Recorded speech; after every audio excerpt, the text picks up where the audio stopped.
ao vivo, 6h45 em ponto, mais uma live para nós. E eu já quero dar abertura ao tema de hoje, comunicando a vocês que estão acompanhando as nossas lives, que percebemos que estava sendo uma enxurrada de conhecimento e estava causando angústia e dificuldade de poder alinhar o horário da live, assim como poder discutir mais tempo no nosso grupo do Telegram e fazer as mandalas. Eu também confesso que algumas mandalas eu não fiz, né? Porque eu estou com outros trabalhos também em conjunto com isso. Então, foi sugerido e votado, então já se prepare. Sugerido e votado que os nossos encontros sejam 3 vezes por semana. Então será segunda, quarta e sexta as lives. E lá no nosso grupo do Telegram nós vamos ter terça, quinta e sábado para conversarmos, fazer as mandalas. E aí, após essa análise, né, e que nós fazemos lá no grupo, nós, quem sabe um dia podemos pensar numa outra possibilidade. Oi, Lívia, que bom que você tá aqui. Você já tá no grupo do Telegram? Se não tiver, me avisa, que aí sim nós vamos estar discutindo sobre os símbolos, né? Vendo que os símbolos estão a todo redor dentro de nós, e também indo a fundo nessa questão da literatura, entendendo os símbolos. Então, essas lives, o manejo que eu estou fazendo são para nós estudarmos continuamente. Então é uma maneira de estudo. Se você gosta de estudar, se você precisa estudar porque você é um profissional, então essa conversa aqui, curiosos também podem observar, mas é principalmente voltado para profissional. É uma aula sobre o símbolo, assim como vai ser agora, porque o símbolo de hoje é o símbolo água. No dicionário dos símbolos tem infinitas páginas mostrando que em todas as culturas o símbolo água, ele é elementar, vamos dizer assim, ele é fundamental. E o que diz? Ele tem 3 principais características. Então ele é fonte de purificação, ele é fonte de regeneração e ele é a própria essência, vamos dizer assim, flexível. Ele é a origem e ele é a origem da vida. Então vamos lá, vamos falar sobre esses 3 elementos, porque nas outras culturas ele fala, mas de modo geral são esses 3 elementos. Então, como fonte de purificação, a água é o elemento, tanto dentro quanto fora, o elemento de limpeza. Em rituais, de modo geral, você lava as mãos, ou lava o corpo todo, para daí então poder ter um diálogo com Deus, ou até mesmo tem uma religião que lava seus mortos como ritual de passagem para essa pessoa que se foi. Então, nesse movimento, a purificação está sendo feita de forma externa, purificando então o corpo, e também existe a purificação espiritual, que seria essa água, vamos dizer assim, se nós estamos com uma água poluída dentro de nós, com sentimentos poluídos, né? E eu geralmente associo as emoções à água, então estamos aqui poluídos, então precisamos purificar. Como?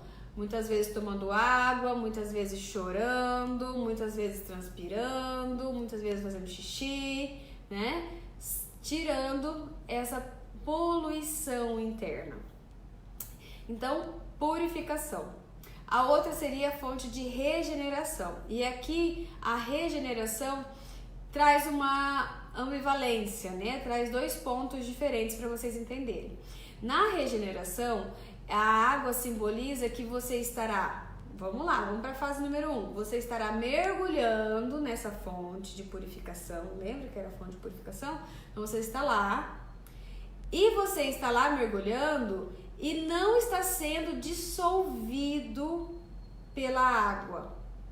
Você vai estar mergulhando e voltando regenerado, como se você tivesse visitado, feito uma regressão, indo para o interior e depois vindo com uma outra força de evolução. Então você acaba evoluindo acima do ponto que você iniciou, né? Então é esse o entendimento sobre regeneração. Só que nesse movimento pode ser que você mergulhe, ou seja, que você regrida para ir alcançar a regeneração e você fique lá. Então aí simboliza a morte. Simboliza que você regrediu e que não voltou. Sabe quais casos são esses? São casos, por exemplo, de traumas que a pessoa fica regredida naquele lugar. São pessoas que têm, vamos dizer assim, comportamentos infantilizados, ela está regredida naquele momento. Ou até mesmo fica, né, tem um acidente ou um trauma grave que acontece hoje e ela começa a se comportar como criança ou começa a se comportar como adolescente. Ou também, às vezes, se separa, se divorcia e a pessoa volta a viver como se fosse adolescente, como se fosse um jovenzinho, inclusive quer sair com os jovenzinhos. Então, tudo isso é um tipo de regressão que a gente consegue enxergar. E a regressão, ela também é um estado, assim, profundo, de se sentir perdida. Você está regredida, como se você não estivesse mais entendendo o mundo. Essa é a sensação. Você não está mais entendendo o mundo. Esse mundo não está mais como era antes e eu não estou entendendo nada, não sei me comportar diante dele. Então, a regressão também traz sentimentos negativos. Por isso que a regeneração é importante, porque você vai fundo, resgata aspectos seus e volta com esse tesouro novo. Então você evolui, você se conhece nesse mergulho e vai adiante. E como o terceiro, né? Então, fonte de purificação, fonte de regeneração, que daí é ambivalente, e também o terceiro seria a origem da vida.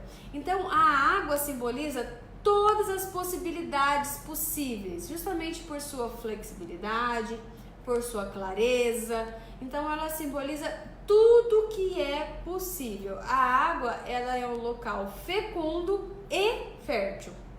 Então, é um lugar propício, ou seja, fecundo, e tem o sopro da vida de fertilidade. Então, ele já, de lá nascem coisas. Então, ele já está fértil. E aqui também ele fala que assim como a água é a origem da vida, a origem de todas as possibilidades, ela também é elemento da morte simbólica, como eu comentei com vocês, que acontece na regeneração.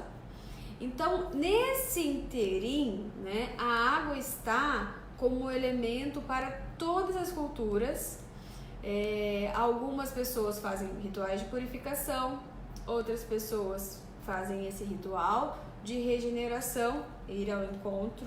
Muitas vezes essa água pode ser representada, estou aqui olhando, a busca de um xamã ou a busca de uma espiritualidade, porque você vai ao encontro, ou claro, fazer terapia, né? Porque na terapia você acaba mergulhando nas águas, claro, e óbvio, tô falando da psicologia que eu sigo, né? Tô falando da psicologia junguiana. Então, o convite da psicologia junguiana e da arte-terapia, né? Você que é profissional que está assistindo, que quer ser um cuidador da psique, então o convite que a arte-terapia e a psicologia junguiana tem, eu falo que é mais ou menos assim. É como se tivesse um lago, então tem água, tá vendo? E só que esse lago ele não está transparente ainda, ele não está, ele está escuro. E cada dia que você vem na terapia, é como se você desse um mergulho, ou seja, regredisse, lembra da regeneração? Você desse um mergulho, pegasse um pedacinho lá, e a terapia está aqui para não deixar você se dissolver, por isso que você é acompanhado, porque pode ser que sozinho você fosse e ficasse lá regredido. Então esse é o cuidado do cuidador da psique, estar ali acompanhando, porque nós mergulhamos juntos, para ter certeza, nós vamos lá no sentimento aqui junto com o paciente. Então nós vamos lá, ele recolhe, ajuda a recolher o pedacinho que está lá dentro, aí ele sai. Quando sai, é como se eu olhasse para esse pedacinho e falasse assim: nossa, eu não sei para que ele serve, mas eu vou guardar e guarda. E cada vez que você vem na terapia você fazer esse movimento, você vai juntando pedacinhos e chega uma hora que você vê todos os pedacinhos e fala assim, nossa, eu entendi o sentido disso. Percebe? Então é assim que nós mergulhamos nas águas do inconsciente, das nossas lembranças e acessamos conteúdos arquetípicos simbólicos que fazem sentido interior, que dão sentido à nossa existência. Então, olha que lindo esse símbolo água. Eu sugiro que você faça, então, uma mandala desse seu mergulho que não dissolve, olha só, um mergulho que você se mantém, que você resgata aspectos e traz de volta. Vamos para esse lado da água, né? Pular na fonte de purificação, mas fazer um resgate, porque lá na água tem todas as possibilidades. Então você pode fazer um resgate dessas possibilidades e trazer à tona. Topa? Então te vejo no Telegram e se você não estiver lá ainda, é só pedir que você pode entrar. Um beijo, até amanhã então!